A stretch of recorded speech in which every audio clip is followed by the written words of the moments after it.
Que se passe-t-il lorsqu'un policier assoiffé de pouvoir croise une femme qui le surpasse à tous les égards qui comptent? Tout a commencé un mercredi soir, tard, juste après 23 heures, à une heure où les rues de Tolède, dans l'Ohio, sont presque désertes. Seuls quelques travailleurs rentrent chez eux ou quelqu'un comme la lieutenant-colonel Adrienne Wallace traverse la ville. Elle venait de terminer une réunion à la base militaire à 2 heures au sud. Adrienne conduisait son SUV noir fourni par le gouvernement avec des vitres légèrement teintées, rien d'extravagant, juste propre, simple et discret, comme elle.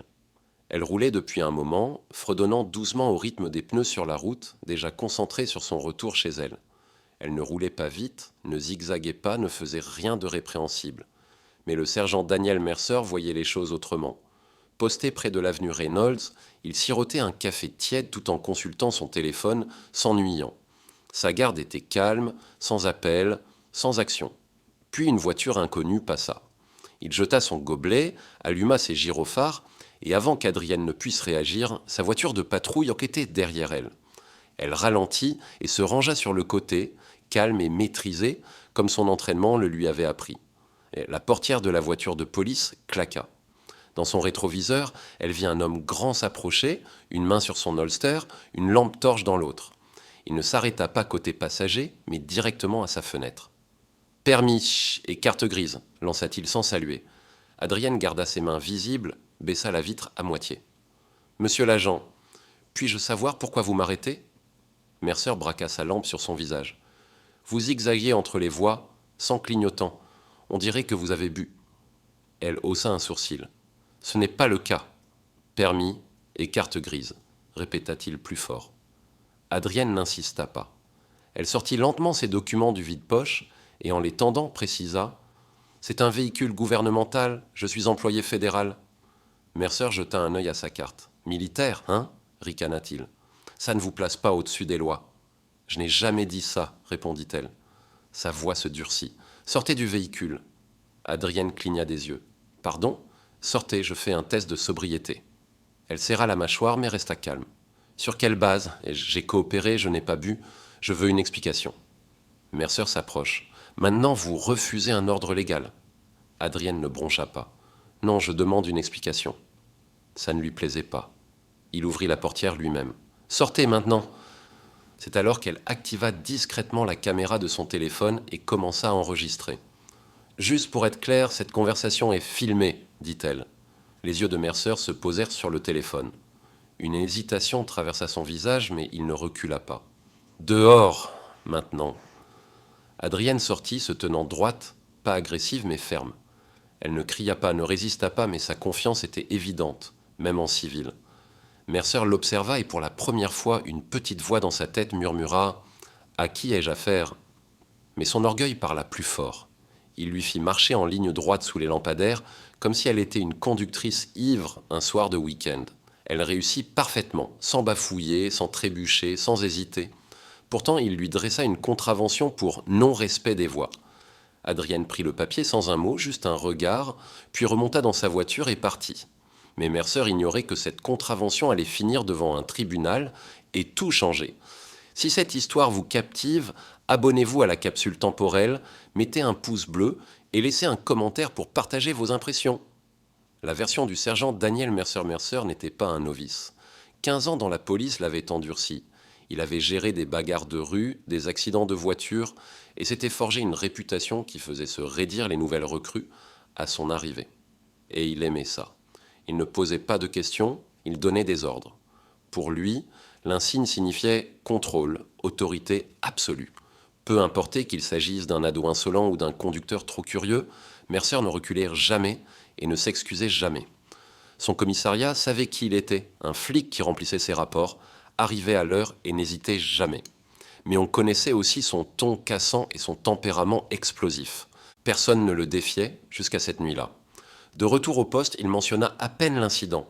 Il enregistra la contravention, non-respect des voies, suspicion d'ivresse, pas d'arrestation, et rangea sa caméra corporelle dans son chargeur comme d'habitude. Les images restèrent inutilisées pendant 2 jours. Entre-temps, Mercer plaisanta dans la salle de pause. « Une femme a essayé de m'intimider avec sa carte gouvernementale, comme si ça allait me faire peur, raconta-t-il à l'agent Diaz. Le visage de Diaz changea. « Attends, elle était militaire ?» Mercer haussa les épaules. « Elle s'appelait Wallace, Adrienne Wallace. » Le ton de Diaz se fit sérieux. « Lieutenant-colonel Wallace ? Elle a donné une conférence à l'Académie l'an dernier. Ce n'est pas juste une militaire, elle est haut gradée, elle gère la logistique à Fort Wayne, médaille de bronze, 2 déploiements, et c'est du sérieux. » Mercer balaya ça d'un geste. Peu importe qui elle est, et, sur la route, c'est moi la loi. Mais quelque chose dans le ton de Diaz le troubla, ce léger respect. Pourtant, Mercer ne vérifia pas les images, ne repensa pas à la contravention. Pour lui, c'était fini. Mais ce n'était pas le cas. La réponse d'Adrienne n'était pas du genre à faire des vagues pour rien. Pas dramatique, pas conflictuelle, après 22 ans en uniforme, 2 missions à l'étranger et d'innombrables situations critiques, elle n'avait pas de temps pour des querelles mesquines. Mais là, c'était différent. Elle ne pensait pas seulement à elle, mais à chaque jeune soldat qu'elle avait formé, à chaque civil maltraité, à chaque femme, surtout chaque femme noire, forcée de se taire pour éviter les ennuis. Elle ne resterait pas silencieuse. Le lendemain matin, dans son bureau à Fort Wayne, elle fixait son écran. Elle n'avait pas beaucoup dormi, pas par colère, bien qu'elle l'était, mais en repensant à l'arrêt, sa manière de lui parler, sa main près de son arme, sa tentative de la provoquer. Elle savait à quel point ça aurait pu mal tourner si elle avait perdu son sang-froid. Son aide, le sergent Daniels, frappa. « Ça va, madame ?» Adrienne leva les yeux. « Non, mais je gère. » Il entra, ferma la porte. « J'ai vu la vidéo. Vous voulez que j'appelle l'avocat de la base ? » « C'est déjà fait, répondit-elle. Daniel hésita. « Vous êtes sûr de vouloir rendre ça public ?» Adrienne s'adossa. « Je ne cherche pas le drame, je cherche la responsabilité. » Et elle le pensait, elle avait bâti sa carrière sur la discipline et l'intégrité. Son grade n'était pas qu'un titre, elle l'avait mérité. Elle avait commandé des convois en zone de guerre, organisé des secours en cas de catastrophe, géré des soldats et des ressources sur 4 continents. Mais rien de tout cela n'importait pour Mercer. Pour lui, elle n'était qu'une conductrice qui n'obéissait chic tâche pas assez vite. C'est ce qui la dérangeait le plus, la facilité avec laquelle il l'avait fait. Alors elle passa des appels, avocat militaire, inspecteur général. Elle joignit la vidéo, déposa une plainte et laissa les faits parler. À la fin de la semaine, le nom de Mercer était lié à une enquête. Les avocats du département furent notifiés et Adrienne, elle, continua son travail, discrète mais prête. Car son avocat avait dit que l'arrêt n'était pas seulement grossier, il pouvait avoir enfreint des règles fédérales. S'il le fallait, ils iraient en justice. Adrienne n'hésita pas. Elle était prête. Vous aimez ce genre d'histoire ? Abonnez-vous à la capsule temporelle, likez la vidéo et partagez vos pensées en commentaire pour soutenir la chaîne. Le règlement de compte Mercer pensait encore que tout s'estomperait jusqu'à ce qu'une enveloppe arrive. Simple, fine, avec son nom tapé dessus. Il l'ouvrit dans le parking, s'attendant à un mémo, mais c'était une assignation en justice. Une plainte pour violation des droits civils avait été déposée. Plaignante, lieutenant-colonel Adrienne Wallace. Chef d'accusation, détention illégale, intimidation, abus de pouvoir. Mercer resta figé, fixant le papier, puis s'éloigna. Il rit fort. « Hors de question que ça tienne, marmonna-t-il. » Mais en entrant au commissariat, l'ambiance avait changé. Son chef, l'inspecteur Reading, l'appela dans son bureau. La porte se ferma, les stores baissaient. « Il faut qu'on parle, » commença Reading. Mercer s'assit, bras croisés. « De quoi ? La femme de l'autre soir ? Elle joue la victime. » Reading ne souriait pas. « Elle ne joue pas. Sais-tu seulement qui elle est ? Je m'en fiche. Elle a été arrêtée, elle a été impolie, et maintenant elle est vexée parce que je ne l'ai pas traitée comme une reine. » Reading se pencha. « Ce n'est pas n'importe qui. C'est une officière de haut rang, une vétérane de guerre avec un dossier impeccable. Elle a des relations influentes et elle a tout enregistré, de son point de vue et du tien. » Mercer haussa les épaules. « Et alors ? On s'excuse parce qu'elle a un grade ? Non, mais on ne peut pas faire comme si de rien n'était. Tu vas au tribunal, et si ça s'ébruite, ça va exploser. » Pourtant, Mercer resta obstiné. « Elle n'a même pas été arrêtée. Je ne l'ai pas touchée. J'ai suivi les règles. »« Tu étais agressif, Dan. Tu as empiré les choses. Tu l'as traitée comme une criminelle avant de savoir qui elle était. » Mercer serra les lèvres, pour une fois sans réplique. La vie indiquait une date d'audience dans 3 semaines. D'ici là, les rumeurs s'étaient répandues dans le département. Discussions discrètes dans les vestiaires, regards étranges dans les couloirs. Personne ne disait rien en face, mais Mercer sentait le changement. Il n'était plus le dur à cuire. Il était vulnérable et les autres le voyaient. À la base, Adrienne se préparait aussi, mais différemment. Pas de cris à la presse, pas de quête de sympathie. Elle rencontra ses avocats en privé. Ils visionnèrent la vidéo, encore et encore. Elle nota chaque détail de l'incident, calme, méthodique, déterminée. Son avocate de l'année Price lui demanda « Vous êtes sûr de vouloir aller au tribunal ? Ça sera public, ça vous suivra. » Adrienne acquiesça. « Tant mieux !» Price marqua une pause. La plupart auraient abandonné. « J'ai trop ignoré déjà, » répondit Adrienne. « Ce n'est pas seulement pour moi. » Elle ne cherchait pas l'argent, elle voulait une preuve, quelque chose d'officiel montrant que le pouvoir ne donnait pas le droit d'agir à sa guise. Le silence n'était pas la seule option, elle ne se battait pas seulement pour elle, mais pour tous ceux qui avaient été méprisés, ignorés ou malmenés par quelqu'un se cachant derrière son autorité. Le jour de l'audience, elle ne se glissa pas discrètement. Elle entra en uniforme militaire complet, insigne, médaille, son grade bien visible. Elle voulait que le jury la voie non seulement comme une femme dans une voiture cette nuit-là, mais comme quelqu'un qui avait servi son pays, respecté les règles et attendu un traitement juste en retour. Mercer était déjà assis lorsqu'elle entra. Il se retourna, vit l'uniforme et pour la première fois, son air arrogant vacilla. Mais le vrai défi n'avait pas encore commencé. La salle d'audience était pleine, pas encore de journalistes, mais d'officiers du commissariat local et de la base militaire de Fort Wayne. Les camarades d'Adrienne, en uniforme ou en tenue formelle, étaient assis côte à côte avec des citoyens ordinaires qui ne comprenaient pas pleinement l'affaire. Pour certains, cela ressemblait à un simple contrôle routier qui avait mal tourné. Pour Adrienne, c'était le point de rupture de quelque chose de plus grand, qui s'était construit pendant des années. Mercer était raide à la table de la défense, le visage impassible mais tendu. Son avocat, Charles Brenner, lui murmura quelque chose. Mercer ne réagit pas, gardant les yeux sur le juge. Puis Adrienne fut appelée. Elle se leva, ajusta son col et marcha vers le box des témoins avec la même assurance qu'elle avait en menant des troupes dans des zones dangereuses. Elle ne se pressa pas, n'hésita pas. Tous les regards étaient sur elle. Ses médailles brillaient, sa posture imposait le respect, non pas à cause de son uniforme, mais de ce qu'elle avait accompli. Le juge s'éclaircit la gorge. « Colonel Wallace, merci pour votre service. Vous pouvez commencer. » Delaney Price s'avança, prête. « Lieutenant-colonel, pouvez-vous décrire la nuit du 17 janvier ?» Adrienne parla clairement. Je rentrais d'une réunion à la garde nationale de l'Indiana vers 23h15 quand l'agent Mercer m'a arrêté. Je ne zigzaguais pas, je n'étais pas ivre, j'ai coopéré et posé des questions normales. Mais il a répondu avec colère. Sa voix resta calme, factuelle, sans émotion. Il m'a ordonné de sortir de la voiture sans explication. Quand j'ai demandé, il a juste répété plus fort. C'est là que j'ai commencé à enregistrer. Delaney hocha la tête. Avez-vous refusé un ordre direct ? Non. Avez-vous résisté ? Non. Lui, avez-vous dit qui vous étiez ? Oui, j'ai dit que je travaillais pour le gouvernement et conduisais un véhicule officiel. La salle était totalement silencieuse. Pas un murmure, pas un mouvement, juste le bruit des stylos. Puis ils passèrent les vidéos, d'abord celle du téléphone d'Adrienne, claire et accablante, puis celle de la caméra corporelle de Mercer, montrant son ton dur, sa posture menaçante, sa main près de son arme, malgré sa coopération. Le jury n'eut pas besoin de délibérer longtemps. On sentait leur opinion changer. Vint ensuite l'avocat de Mercer, Brenner, poli mais insistant. « Lieutenant-colonel Wallace, n'est-il pas possible que l'agent Mercer faisait juste son travail ?» Adrienne ne broncha pas. « Non. Ne pouvait-il pas s'inquiéter pour la sécurité ? Je conduisais correctement, j'étais sobre, je ne menaçais personne, il n'y avait aucun danger. Et pourtant, vous avez filmé l'arrêt. Pourquoi ? Parce que l'expérience m'a appris que se taire ne protège pas. Je voulais une preuve de ce qui s'est passé. » Brenner hocha lentement la tête. « Donc, vous pensez que les agents ne devraient pas utiliser leur propre jugement lors des contrôles ?» Adrienne le fixa. « Je pense que le jugement doit s'accompagner de maîtrise de soi.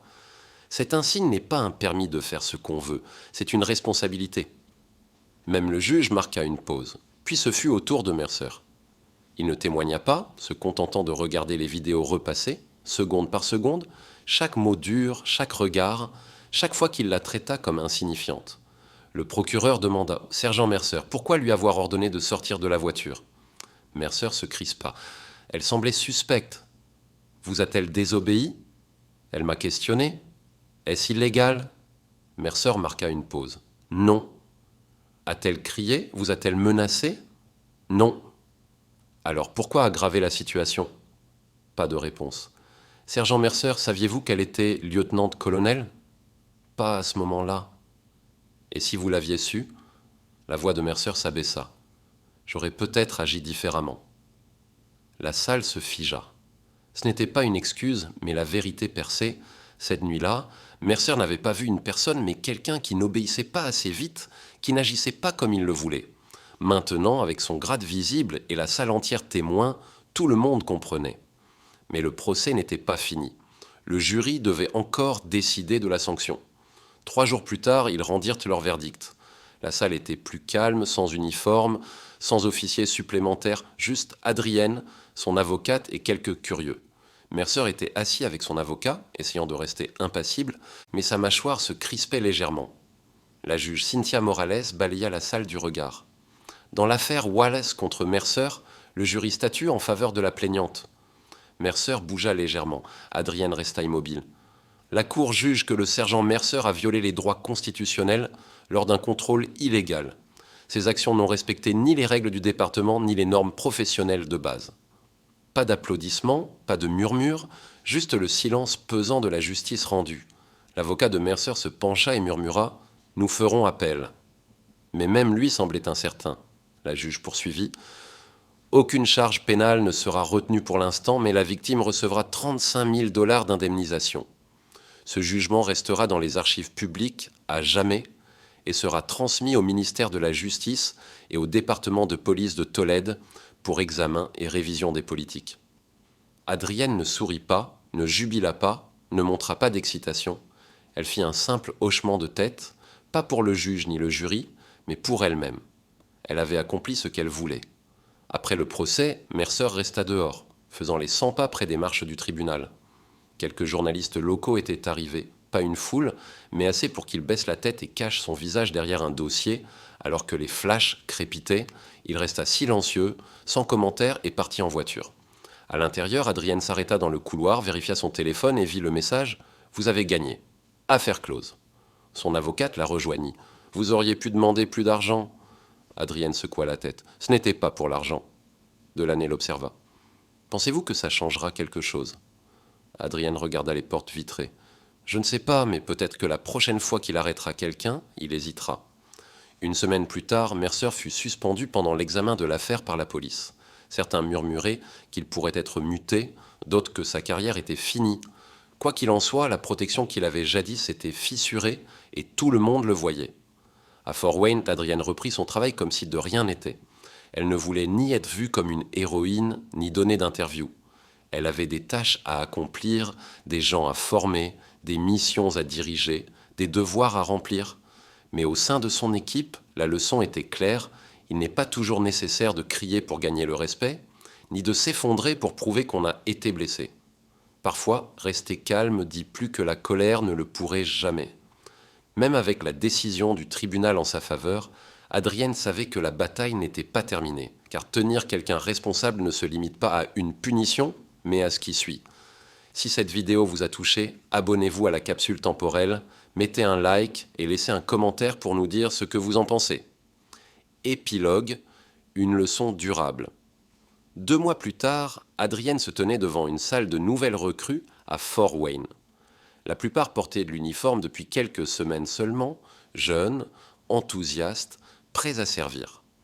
Elle n'était pas là pour parler de plans de combat ou de logistique, elle parlait de leadership, de ce que cela signifie quand personne ne regarde. Elle balaya la salle du regard. Combien d'entre vous pensent qu'un uniforme force automatiquement le respect ? Quelques mains se levèrent, certaines hésitantes, d'autres sûres. Elle hocha la tête. « Je comprends pourquoi vous pensez ça. Mais voici la réalité. Le respect ne se donne pas, il se gagne par chaque action, chaque choix. » Elle laissa les mots pénétrer. « Il en va de même pour le pouvoir, poursuivit-elle. L'insigne, le grade, l'autorité, ce n'est pas une armure, c'est un fardeau. Si vous ne pouvez pas le porter avec honneur, vous ne le méritez pas. » Au fond, un jeune soldat s'assit plus droit, écoutant attentivement. Adrienne marqua une pause, puis ajouta « Quand un officier m'a arrêté et a oublié son devoir, j'aurais pu crier, j'aurais pu me figer, j'aurais pu l'ignorer. » Elle croisa leurs regards. « Je ne l'ai pas fait. J'ai enregistré, j'ai signalé, je suis allé au tribunal et j'ai dit la vérité. » Un long silence suivit. Cet officier pensait que son insigne le rendait invincible, jusqu'à ce qu'il voie mon grade, pas seulement sur mon uniforme, mais dans ma manière de tenir bon. C'est ça, la différence. C'est le vrai leadership. La salle resta silencieuse, non par ennui, mais par compréhension. Adrienne ferma son dossier et leva les yeux. Dirigez avec honnêteté, servez avec honneur et souvenez-vous, vous ne portez pas seulement l'uniforme, vous représentez tous ceux qui l'ont porté et tous ceux qui le porteront. Elle descendit, pas pour des éloges, pas pour des remerciements, mais parce que son message était passé. Que ceci soit une leçon, le pouvoir sans responsabilité n'est qu'un déguisement pour la peur. Parlez, tenez bon face à l'injustice, ne détournez pas le regard, car le silence aide les malfaiteurs, mais le courage défend tout le monde.